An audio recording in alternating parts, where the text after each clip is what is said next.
বন্ধুরা, সম্পূর্ণ পর্বটি দেখতে চাইলে সাবস্ক্রাইব করুন। বনলতা তো বিদায় নিল, কিন্তু ময়ূকের ফোন থেকে ডিলিট না হওয়া সেই শেষ ভিডিওটি কি অনুভবের হাতে এমন কোনো তথ্য তুলে দেবে যা লাজুর অতীতকেও প্রশ্নের মুখে দাঁড় করিয়ে দেবে, নাকি বনলতা ফিরে আসবে নতুন কোনো ভয়ঙ্কর প্রতিশোধের রূপ নিয়ে? অফিসারের থেকে বনলতার ফিঙ্গারপ্রিন্টের অকাট্য প্রমাণ আর ময়ূকের পাঠানো সেই ঘনিষ্ঠ মুহূর্তের ছবিগুলো হাতে পাওয়ার পর অনুভবের পায়ের তলার মাটি সরে যায়। সে ভাবতেই পারে না, যাকে সে জীবনসঙ্গিনী হিসেবে বেছে নিয়েছে সেই বনলতা এত বড় একটা জালিয়াতি আর বিশ্বাসঘাতকতা তার সাথে করতে পারে। অন্যদিকে লাজু নিজের সম্মান বা বিপদের কথা না ভেবে যেভাবে বনলতাকে আগলে রাখার চেষ্টা করছে, তাতে অনুভবের মনে লাজুর প্রতি শ্রদ্ধা ও ভালোবাসা কয়েক গুণ বেড়ে যায়। কিন্তু পরিস্থিতির চাপে পড়ে অনুভব যখন বাড়িতে ঢোকে, তখন তার মাথায় হাজারটা চিন্তা ঘুরপাক খেতে থাকে। ড্রয়িং রুমে পা রাখতেই সে দেখে পুরো পরিবার সেখানে উপস্থিত, আর বনলতা বেশ আত্মবিশ্বাসের সাথে সবার সামনে লাজুকে চোর প্রমাণ করার জন্য উল্টো যুক্তি সাজাচ্ছে। বনলতা ঠাম্মিকে বলতে থাকে যে, ঠাম্মি, তুমি যাকে এত বিশ্বাস করো সেই লাজুই কিন্তু আসল কালপ্রেট, কারণ ওই ঘটনার পর থেকে ওর হাবভাব খুব রহস্যজনক, আর পুলিশও হয়তো ওর থেকেই কিছু পেয়েছে, তাই বারবার থানায় যাতায়াত করছে। অনুভবের ধৈর্যের বাঁধ ভেঙে যাচ্ছিল। সে পকেটে হাত দিয়ে মোবাইলটা শক্ত করে ধরে রাখে, যেখানে বনলতা আর ময়ূকের সেই নগ্ন সত্যটা ভিডিও আর ছবির আকারে বন্দী হয়ে আছে।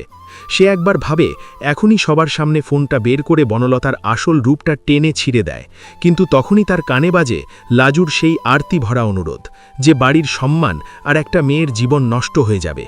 জানলে অনুভব থমকে দাঁড়ায়, কিন্তু বনলতা যখন সীমা ছাড়িয়ে লাজুর বাবা মা তুলে কথা বলতে শুরু করে, তখন অনুভব আর নিজেকে সামলাতে পারে না।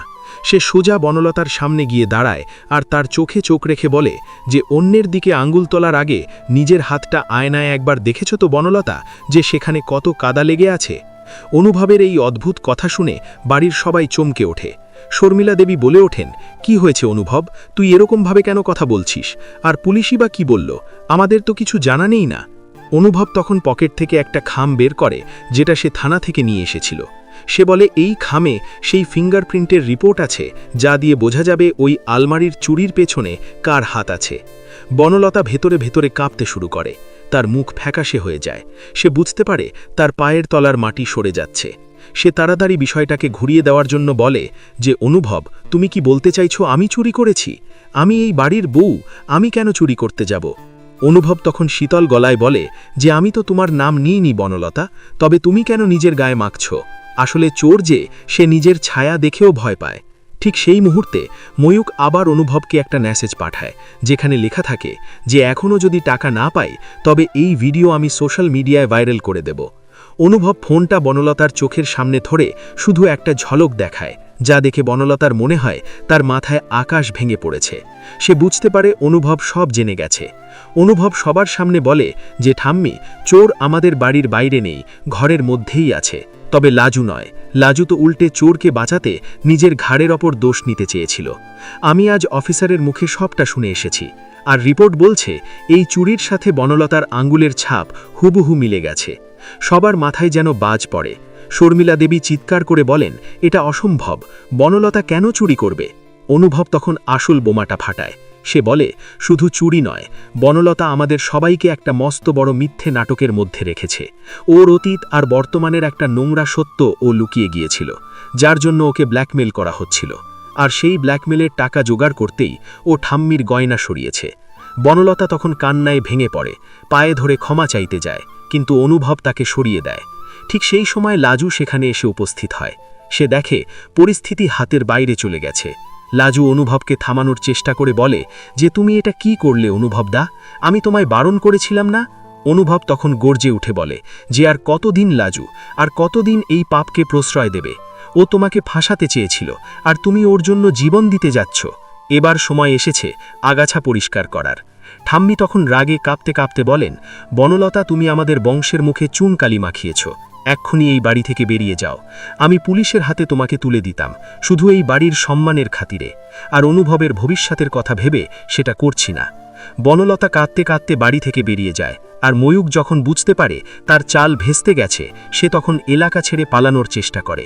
কিন্তু অনুভব আগেই পুলিশকে ময়ূকের লোকেশন দিয়ে দিয়েছিল, ফলে ময়ূকও ধরা পড়ে যায়। সব ঝড় শান্ত হওয়ার পর অনুভব লাজুর সামনে গিয়ে দাঁড়ায় আর বলে যে তোমার মতন মানুষ হয় না লাজু, আমি তোমাকে চিনতে ভুল করেছিলাম, আমাকে ক্ষমা করে দাও। লাজু শুধু ম্লান হেসে বলে যে কারো ক্ষতি করে কখনো ভালো থাকা যায় না অনুভব দাদা, আমি শুধু চেয়েছিলাম একটা সুযোগ দিতে, কিন্তু নিয়তি হয়তো অন্য কিছু লিখে রেখেছিল। অনুভব তখন লাজুর হাত ধরে বলে যে এই বাড়ি আর এই হৃদয়ে তোমার জায়গা অনেক ওপরে, আজ থেকে তুমি শুধু এই বাড়ির আশ্রিতা নাও, তুমিই হবে এই বাড়ির সম্মান। গল্পের মোড় এখন কোন দিকে ঘুরবে? লাজু কি পারবে অনুভবের এই ভালোবাসা আর সম্মান গ্রহণ করতে, নাকি বনলতা ফিরে এসে আবার নতুন কোনো ষড়যন্ত্রের জাল বুনবে? জানতে হলে দেখতে থাকো। বনলতা চলে যাওয়ার পর চ্যাটার্জি বাড়িতে এক অদ্ভুত নিস্তব্ধতা নেমে আসে, কিন্তু সেই নিস্তব্ধতা ছিল ঝড়ের আগের স্তব্ধতা। অনুভব ড্রয়িং রুমে সোফায় বসে এক দৃষ্টে মোবাইলের দিকে তাকিয়ে থাকে। সেখানে ময়ূকের পাঠানো সেই শেষ ভিডিওটি এখনও জল করছে, যা সে বাড়ির কাউকে দেখায়নি। লাজু এসে অনুভবের পাশে বসে খুব ধীর গলায় বলে যে যা হওয়ার হয়ে গেছে অনুভব, এবার সব ভুলে যাও। কিন্তু অনুভব যেন অন্য দুনিয়ায় বিচরণ করছে। সে হঠাৎ লাজুর দিকে তাকিয়ে বলে যে লাজু, তুমি কি জানো এই ভিডিওতে বনলতা কার নাম নিচ্ছিল? লাজু অবাক হয়ে তাকিয়ে থাকে। অনুভব ভিডিওটা প্লে করে, যেখানে দেখা যাচ্ছে বনলতা ময়ূককে বলছে যে আমি যদি ফেঁসে যাই তবে লাজুকেও টেনে নামাবো, কারণ গ্রামের সেই পুরনো দিনের কথা এখনো কেউ জানে না। এই কথাটুকু শোনার পর লাজুর মুখটা মুহূর্তের মধ্যে সাদা হয়ে যায়। অনুভবের সন্দেহ হয়, লাজু কি তবে সত্যি কিছু লুকাচ্ছে? অন্যদিকে বনলতা রাস্তায় হাঁটতে হাঁটতে মনে মনে এক ভয়ঙ্কর ছক কষতে থাকে। সে ভাবে যে আমাকে যারা আজ ঘাড় ধাক্কা দিয়ে বের করল, তাদের আমি শান্তিতে থাকতে দেব না। বনলতা সোজা চলে যায় এক পুরনো পরিচিতের কাছে, যে এই ধরনের নোংরা কাজে পটু। সে তাকে বলে যে আমাকে অনুভবের জীবনের সবথেকে প্রিয় জিনিসটা কেড়ে নিতে হবে, আর সেটা হলো লাজু। এদিকে বাড়িতে ঠাম্মি অসুস্থ হয়ে পড়েন, কারণ বনলতার এই বিশ্বাসঘাতকতা তিনি মেনে নিতে পারছেন না। শর্মিলা দেবী বারবার নিজেকে দোষারোপ করছেন যে তিনি কেন নিজের পুত্রবধূকে চিনতে পারলেন না। অনুভব লাজুকে আড়ালে ডেকে নিয়ে গিয়ে বলে যে লাজু, এবার সময় এসেছে সবটা খোলার বলার। ওই ভিডিওতে বনলতা কোন অতীতের কথা বলছিল? লাজু থরথর করে কাঁপতে থাকে আর বলে যে অনুভবদা, কিছু সত্য আছে যা মাটির নিচে চাপা থাকাই ভালো। যদি সেই সত্য সামনে আসে তবে তুমি হয়তো আমাকেও ঘৃণা করবে। অনুভব লাজুর হাত শক্ত করে ধরে বলে যে আমি আজ তোমাকে চিনেছি লাজু, তোমার মতন পবিত্র মেয়েকে ঘৃণা করার ক্ষমতা আমার নেই। তখন লাজু বলতে শুরু করে যে বছর 3 আগে যখন বনলতা দিদি গ্রামে গেছিল, তখন ও একটা দুর্ঘটনার কবলে পড়েছিল আর আমি তাকে বাঁচিয়েছিলাম। কিন্তু সেই ঘটনার দায় বনলতা দিদি আমার উপর চাপিয়ে দিয়েছিল, যাতে ওর বাড়ির সম্মান বেঁচে যায়। আমি আজও সেই কলঙ্ক বয়ে বেড়াচ্ছি। অনুভব স্তম্ভিত হয়ে যায়। সে বুঝতে পারে বনলতা কতটা বিষাক্ত। অনুভব যখন লাজুকে শান্ত করার চেষ্টা করছে, ঠিক সেই সময় বাইরে একটা বিকট শব্দ হয়। সবাই দৌড়ে বাইরে গিয়ে দেখে বনলতা ফিরে এসেছে, কিন্তু একা নয়, সাথে একদল লোক নিয়ে। সে চিৎকার করে বলে যে এই বাড়ির অর্ধেক সম্পত্তি আমার, কারণ আমি অনুভবের স্ত্রী। আইনিভাবে আমাদের এখনো ডিভোর্স হয়নি। অনুভব বলে যে তুমি যে অপরাধ করেছ তারপর তোমার এই বাড়িতে ফেরার কোনো অধিকার নেই। বনলতা হাসতে হাসতে বলে যে অধিকার আমি ছিনিয়ে নেব অনুভব। আর লাজু, তোমার ওই গ্রামের ভিডিও যদি আমি এখন ভাইরাল করি তবে তুমি মুখ দেখাতে পারবে না। অনুভব তখন মুচকি হেসে বলে যে তুমি হয়তো জানো না বনলতা, আমি আগেই পুলিশের কাছে সব প্রমাণ জমা দিয়েছি, আর তোমার ওই ভিডিওর সত্যতাও প্রমাণিত হয়ে গেছে। ঠিক সেই মুহূর্তে পুলিশ জিপ নিয়ে হাজির হয়। বনলতা বুঝতে পারে তার শেষ রক্ষা আর হলো না। পুলিশ তাকে গ্রেপ্তার করে নিয়ে যায়। যাওয়ার সময় বনলতা লাজুকে শাসিয়ে যায় যে আমি আবার ফিরব, কিন্তু অনুভব লাজুকে আড়াল করে দাঁড়ায়। সব ঝামেলা মিটে যাওয়ার পর ঠাম্মি লাজুকে আশীর্বাদ করে বলেন যে আজ থেকে তুই এই বাড়ির মেয়ে নয়, এই বাড়ির লক্ষ্মী। অনুভব লাজুর দিকে তাকিয়ে হাসে আর মনে মনে প্রতিজ্ঞা করে যে সে লাজুকে সারা জীবন আগলে রাখবে।